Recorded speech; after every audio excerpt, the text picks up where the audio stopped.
काली और गोरी बहू की गर्मी में मुंह दिखाई। दोनों बहू का स्वागत अच्छे से होना चाहिए। सब कुछ इंतजाम हो गया है ना?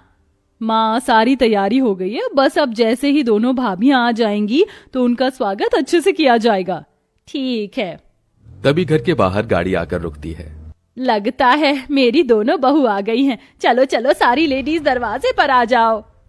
शकुंतला दरवाजे पर सभी औरतों के साथ गृह प्रवेश के लिए आरती की थाली लिए खड़ी होती है। अरे तुम दोनों अपने घूंघट ऊपर कर लो, बहुत गर्मी है, तुम्हें गर्मी लग रही होगी। शकुंतला के कहने पर दोनों बहू अपने अपने घूंघट ऊपर कर लेती हैं। सही कहा माँ जी, बहुत गर्मी हो रही है। ऑफिस गर्मी ने तो हालत ही बुरी कर दी है। जैसे ही शकुंतला अपनी बड़ी बहू की तरफ देखती है, वो उसे देखती ही रह जाती है, क्योंकि उसकी बड़ी बहू करिश्मा रंग रूप से बहुत काली थी। ऊपर से गर्मी की वजह से करिश्मा के चेहरे पर लगा मेकअप भी धुल सा गया था। क्या ये भी मेरी बहू है? बिल्कुल ऐसा लग रहा है जैसे काले कोयले की भट्टी से निकली है। शकुंतला के साथ साथ गांव की सभी औरतें करिश्मा को देखते ही रह जाती हैं, जिनमें से कुछ गांव की औरतें तो करिश्मा के काले रंग को देखकर हंसने लगती हैं। चलो चलो अंदर आ जाओ। शकुंतला सिर्फ अपनी गोरी बहू सेजल की आरती उतार कर उसे घर के अंदर ले आती है। तुम्हें बहुत गर्मी लग रही होगी, चलो मैं तुम्हें तुम्हारे कमरे में छोड़ आती हूँ। प्रिया, अपनी बड़ी भाभी को उसके कमरे में छोड़ देना। इस तरह शकुंतला गोरी बहू के साथ बहुत अच्छा व्यवहार करती है, तो वहीं अपनी काली बहू को इग्नोर कर रही होती है। कैसा लगा तुम्हें कमरा? अच्छा है ना? मैंने खास तौर पर तुम्हारे लिए सजवाया है। अब बस तुम जल्दी से मुझे कुछ समय में अच्छी खुशखबरी दे देना। पोते को देखने की मेरी बहुत उम्मीद है। ओ माय गॉड सासू माँ, आपका दिमाग खराब हो गया है क्या? अभी शादी का पहला दिन भी खत्म नहीं हुआ और आपने मुझे पोते के लिए कह दिया। मेरी बात ध्यान से सुन लीजिए। अभी मैं 2 से 3 साल तक बच्चों के बारे में सोचना भी नहीं चाहती। वैसे मैं बहुत थक गई हूँ माँ, थोड़ी देर मुझे आराम कर लेने दीजिए। शकुंतला सेजल की आवाज सुनकर कमरे से चली जाती है, जिसके बाद वो अपनी काली बहू के कमरे में जाती है और अपना सारा गुस्सा उसी के ऊपर निकाल देती है। अरे सुनो, तुम यहाँ क्या कर रही हो? चलो जाओ घर के काम करो। बहू हो इसका मतलब ये नहीं कि पट्टे पर बैठी रहोगी। ठीक है माँ जी, मैं घर के काम कर देती हूँ। इस तरह घर के सभी लोग अपने अपने कमरों में आराम करने चले जाते हैं और बेचारी करिश्मा रात भर घर के कामों में लगी ही रहती है, जिसकी किसी को भी कोई परवाही नहीं थी। आधी रात को सारे काम करने के बाद वो अपने कमरे में जाती है। बहुत थकावट हो रही है। पहले शादी की थकावट और फिर ससुराल में आते ही इतना सारा काम करना पड़ा। खैर कोई नहीं, ये मेरा ही तो घर है। करिश्मा ऐसा सोचकर अपने कमरे में जाती है। उसका पति उसके आने से पहले ही सो चुका था। वो भी चुपचाप सो जाती है। अगले दिन जब सवेरा होता है तो दोनों बहुएं अपनी मुंह दिखाई की रस्म के लिए अपने कमरों में तैयार हो रही होती हैं। सज धज के मैं जरा बन ठन के बाण चलाऊंगी नैनन के, आईना जरा निहार लूं, खुद अपनी नजर उतार दूं, मैं तो सज गई रे सजना के लिए। तभी वहां प्रिया आती है। भाभी आप तो बहुत सुंदर लग रही हो, बहुत प्यारी लग रही हो। आप हो गई मुंह दिखाई की रस्म के लिए तैयार? हाँ मैं तो तैयार हो गई, लेकिन मेरा मन बिल्कुल भी नहीं है हॉल में जाने का, क्योंकि वहां गर्मी होगी। लेकिन भाभी सभी मेहमान वहीं पर हैं, आपको आना तो होगा।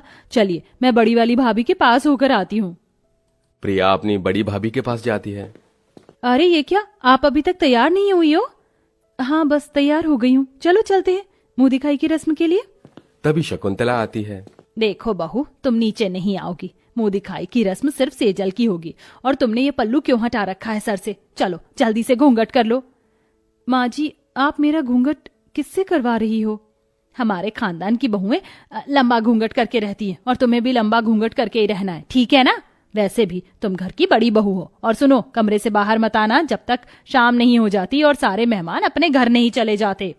शकुंतला इतना कहकर प्रिया का हाथ पकड़ती है और उसे कमरे से बाहर ले आती है, जिसके बाद वो अपनी बड़ी बहू के कमरे के बाहर से कुंडी लगा देती है। माँ, आप बड़ी भाभी के साथ ऐसा क्यों कर रही हो? आज उनकी भी तो मुंह दिखाई की रस्म है। तेरा दिमाग खराब हो गया? अरे अगर उसे इस तरह बाहर आने दूंगी तो कितनी बदनामी होगी। सब लोग हंसेंगे मुझ पर कि इतनी काली बहू है मेरी। लेकिन माँ, लेकिन कुछ नहीं, मैंने जो कहा है बस उतना सुन ले। अब चल मेरे साथ। इस तरह शकुंतला मुंह दिखाई की रस्म के लिए सिर्फ अपनी छोटी बहू सेजल को ही लेकर जाती है। क्योंकि वो बहुत सुंदर और गोरी होती है। सभी मेहमान उससे पूछते हैं, शकुंतला तुम्हारी बड़ी बहू कहाँ है, कोई दिखाई नहीं दे रही। आज तो तुम्हारी दोनों बहुओं की मुंह दिखाई होनी थी। अरे अब तुम्हें क्या बताऊं, उस रस्म के बारे में तो सुना ही होगा, पगफेरे की रस्म, जिसमें मायके वाले शादी के बाद बहू रानी को ले जाने के लिए आते हैं। बस इसी रस्म के लिए सुबह सुबह ही उसके मायके वाले आ गए थे। हमने बड़ी बहू को भेज दिया था। अब तुम्हारी बड़ी बहू की मुंह दिखाई की रस्म कब होगी? अरे हो जाएगी, कोई बड़ी बात नहीं है, हम बाद में उसकी मुंह दिखाई की रस्म कर लेंगे। अभी हम छोटी गोरी बहू की मुंह दिखाई की रस्म कर लेते हैं। शकुंतला इतना कह ही रही थी कि वहीं घूंघट में सेजल गर्मी से पागल होने लगती है, जिसके चलते वो अपना घूंघट ऊपर करके हटा देती है और कहती है, बहुत हुआ, अब मुझसे ये गर्मी बर्दाश्त नहीं हो रही है। तुम लोगों को मुंह दिखाई की रस्म करनी है तो करो, वरना मैं अपने कमरे में जा रही हूँ।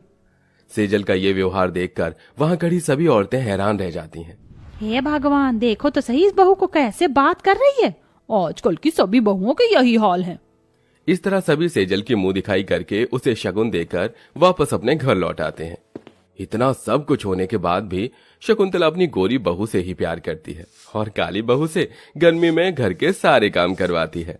आजकल तो घर में साफ सफाई भी दिखाई नहीं देती। अरे तुम खुद तो काली पीली हो, घर में कम से कम साफ सफाई तो करके रखा करो। और मैंने कितनी बार कहा है तुम्हें कि हमेशा अपने सर पर ये पल्लू रखा करो, घूंघट के बिना तुम नहीं रह सकती।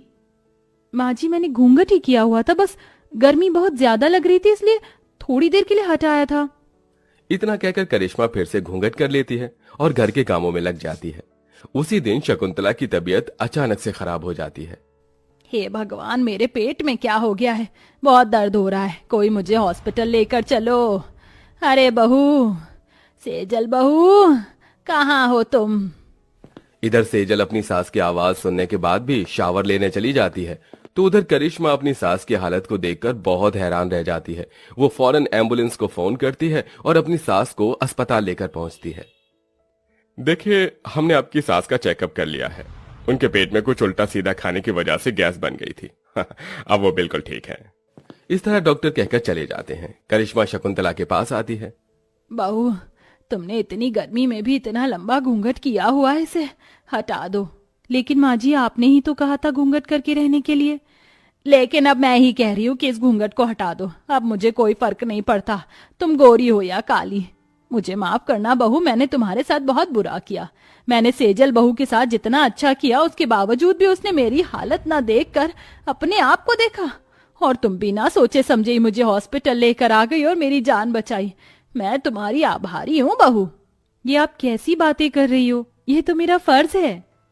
इस तरह शकुंतला उस दिन के बाद से अपनी काली बहू के साथ प्यार से रहने लगती है और वो अपनी काली बहू की मुंह दिखाई की रस्म दोबारा से रखती है, जिसमें गांव की सभी औरतें भी आती हैं और साथ में उसके लिए बहुत सारे मुंह दिखाई के तोहफे भी लेकर आती हैं।